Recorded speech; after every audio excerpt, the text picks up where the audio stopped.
eu leio a Bíblia e não entendo, começo a ler e nada faz sentido, e eu não entendo esse negócio, e aí eu gosto de ouvir o pregador fulano, mas aí o fulano de tal que é professor de teologia diz que interpreta tudo errado, e eu não sei o que fazer, e agora?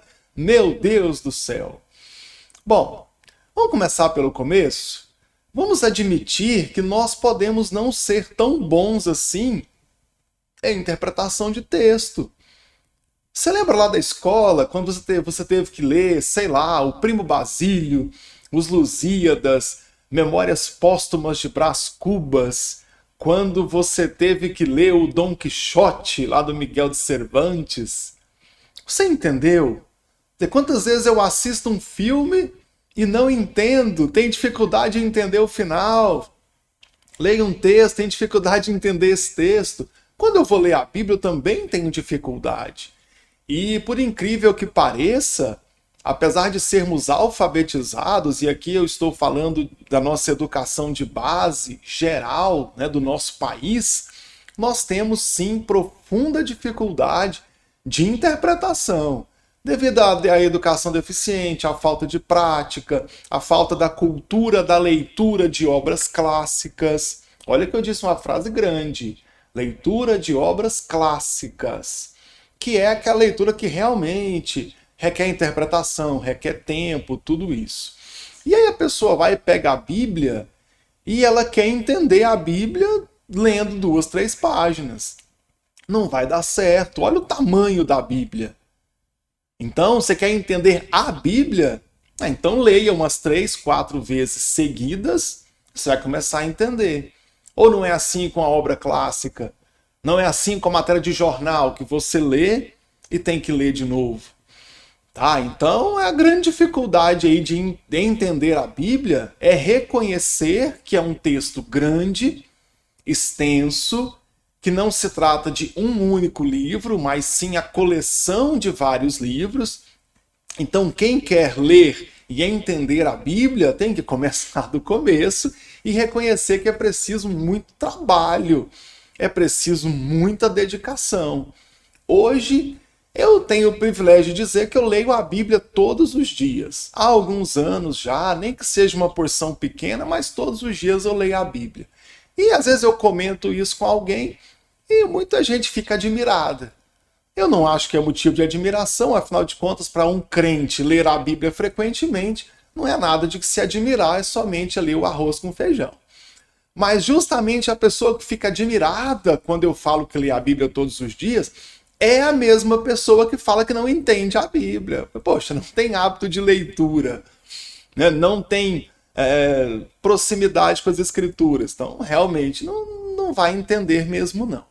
Não, essa é uma questão técnica, mais que envolve a alfabetização, a prática de leitura e a prática de interpretação de texto. Ok. Vamos para outra questão. Sabemos que existe um português clássico, formal, aquele da redação do Enem, do vestibular, aquele da redação do concurso público, e existe o português da rua. Então existe o dei-me 2 pães, e existe o me dá 2 pão aí, parceiro. Não é assim que você compra pão na padaria? Ou alguém chega lá e diz: ó, padeiro, vós que estáis aí atrás do balcão, poderia conceder-me 2 pães nesta hora? Alguém compra pão assim? Alguém já comprou pão assim? Então você tem um dialeto utilizado na rua, totalmente informal, muitas vezes sem compromisso com a regência, com a coerência verbo-nominal e nada disso. É o portuguesão da rua, né? Cheio de sotaque e de regionalismo. E existe lá o nosso idioma clássico, aquele que nós nos preocupamos com ele mais para a escrita do que para a fala.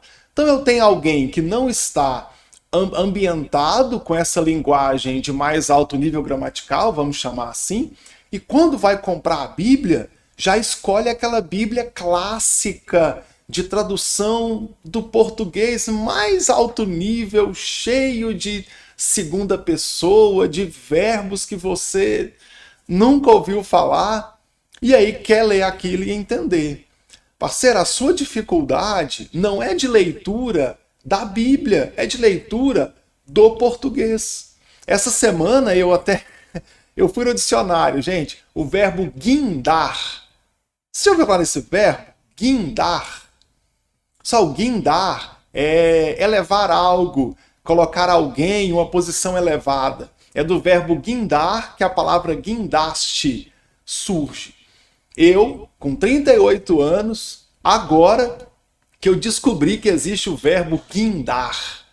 Só que na Bíblia, e especialmente nas traduções mais clássicas, está cheio disso. É lascívia, propiciação, propiciatório, borrachice, é gasofilácio. São palavras totalmente fora do nosso cotidiano e que nós temos grande dificuldade em compreender. Então eu nem cheguei no que é compreender a Bíblia em si, mas a gramática. Então se você está aqui querendo entender mais a Bíblia, vamos começar? Primeiro, tenha prática de leitura. Prática de ler e buscar o entendimento. Segundo, existem muitas traduções da Bíblia. Algumas traduções são clássicas, elas são mais preocupadas com a gramática original do que com o entendimento do leitor. Então ela usa esse português, vamos dizer, mais gabaritado. Recomendo a você que compre Bíblia de uma linguagem mais atual, mais comprometida com o entendimento do leitor do que ser literal ao texto original.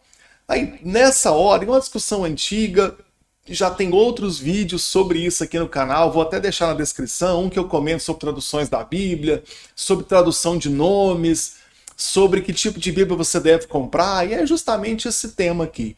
A questão é o seguinte, todo mundo fala, tem que ser uma Bíblia fiel ao original. Qual Bíblia é fiel ao original? Para resumir, tradução não existe. Coloca isso na sua cabeça. Eu sei que a professora de inglês, lá do maternal, lá da sua segunda série do fundamental, te falou isso, né? Eu vou te ensinar a traduzir. Mas ali era o seu grau acadêmico daquela época, hoje tem que evoluir, tem que aprimorar isso. A questão é que não existe tradução, existe correspondência. Qual palavra está sendo dita lá no idioma original e qual palavra eu vou dizer no meu idioma que corresponde, que tem o mesmo significado ou um significado aproximado. Outra questão, tradução de expressões é um problema. Já é um filme antigo, todo mundo assistiu, deve ter assistido Matrix ou Matrix, depende aí de como é que você gosta do sotaque. Mas deve lembrar quando Neo é encontrado, e aí tem uma hora que a Trinity pergunta, quem é esse? Aí alguém responde, esse é o escolhido. E essa é a tradução oficial, é o escolhido. Mas faz uma leitura labial, ou então procura lá em inglês, assiste essa parte, ele vai chamar o Neo de The One. Isso mesmo, The One. Tradução ao pé da letra, o um. He is the one. He is the one. Como? Ele é o escolhido. Qual sentido tem em português? Quem é esse? É o um. Acontece que em inglês, quando eu chamo alguém, alguma coisa de The One, eu estou dizendo assim, esse aí é o cara, esse aí é o supra-sumo, esse é o melhor, esse aí é o escolhido. O escolhido não tem nada a ver com The One. Acontece que quando eu chamo alguém de The One, eu estou dizendo assim, esse aí é o cara. Em português, ficou coerente traduzir para o escolhido. Então eu pego algumas traduções, por exemplo, Isaías 45, lá no versículo 1, tem uma tradução da Bíblia que fala assim, este é Ciro, o meu ungido. Tem uma tradução, essa que eu gosto muito, que é a NTLH, ela traduz Isaías 45 para este é Ciro, aquele a quem Deus escolheu. Aí sempre um mané vem e fala, não, mas isso aí tá errado, o certo é o ungido. Tá, eu te faço uma pergunta. Para você que não é teólogo, para você que não é graduado em letras, para você que não é professor de redação, é mais fácil entender o ungido ou entender o escolhido? Aquele a quem o Senhor escolheu. Então, muitas vezes, a dificuldade de entendimento da Bíblia está nessa questão gramatical, está na tradução que você escolhe. Então, se você chegou até aqui assistindo esse vídeo, é porque você quer ler a Bíblia e entender. Então, assim, vai na livraria e diz para o vendedor: eu quero uma tradução fácil de entender, eu quero uma tradução com dialeto atual. E então você lê a Bíblia.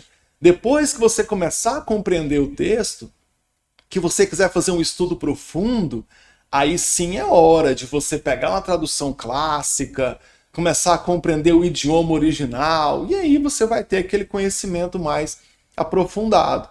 Até que conhecimento é uma escadinha. Eu tenho uma visão geral do assunto, começo a aprimorar, e então eu me torno lá, talvez um dia, um especialista. E o grande erro de muita gente é essa, que é de olhar para a Escritura, querer entender de primeira, a tradução mais complicada de todas, sem uma formação teológica que precede, né? Que você tenha, que já tem antes do início desse estudo profundo. Aí o negócio complicou mesmo. Quer dizer, eu não sei nem o conceito de vacina. E aí, de repente, eu quero palpitar com aquele laboratório que está tentando criar uma vacina para um fungo que ataca uma dada planta. E aí você mal sabe que fungo ataca a planta e está matando lá. Então, esse é um grande problema, né?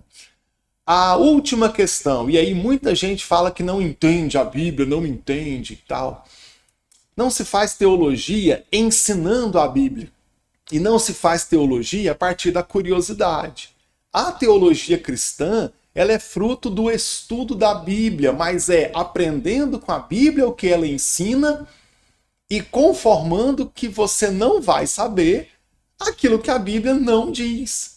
Então muita gente me procura no canal, tenta ser aluno do canal Café e Teologia justamente para fazer essas perguntas, me vê pregando na igreja, vem cá e traz a pergunta para mim. Aí a pessoa quer saber qual foi a motivação de Deus para criar a terra, quer saber por que Deus não fez a gente peixe, quer saber se existe ET. Não, mas você é teólogo, você tem que saber. Não, eu não inventei a teologia, eu aprendo com as escrituras. Então, o erro de muita gente, e aí a gente finaliza esse comentário. Ao invés de ler a Bíblia para aprender o seu conteúdo, a pessoa quer ler a Bíblia para tentar tirar a sua curiosidade do texto sagrado, para tentar implicar ali um significado que ele não entende. E aí fala que não entende a Bíblia, porque não achou na Bíblia ET, não achou na Bíblia quem foi a esposa do apóstolo Paulo, não achou na Bíblia onde é que estava, onde é que o diabo caiu especificamente, localização geográfica. Eu quero saber a latitude e longitude da queda de Satanás e o dia certinho que caiu no calendário gregoriano. Mas aí complicou a história, né? Então, vamos resumir? Dificuldade gramatical. Você tem dificuldade em entender aquele dialeto mais alto nível. Nível gramatical. Procure uma tradução da Bíblia que seja de um dialeto mais atual, mais simples a leitura. Não se preocupe com esse negócio de fiel ao original. Não adianta ser fiel ao original e ela vem com palavras que você não entende. Então procure traduções de fácil entendimento. Última coisa, leia a Bíblia para entender a Bíblia. E não para ficar colocando significado onde a Bíblia não fala. E não para sanar a sua curiosidade. Você deve se aproximar da Bíblia para aprender com ela. E jamais para tentar ensiná-la. No mais, ame a palavra de Deus, leia as Escrituras e Deus tem muito a falar com você. Certamente, muitos trechos da Bíblia você não vai entender. Mas, aquilo que você já entende, guarde no seu coração, pratique, continue estudando. Bíblia de estudos, comentários bíblicos, enciclopédias bíblicas, dicionários bíblicos, traduções diferentes da Bíblia, um pouquinho de paciência, de persistência e com certeza você vai entender muito da Bíblia. No mais, siga o canal Café e Teologia, que você também vai aprender muito aqui.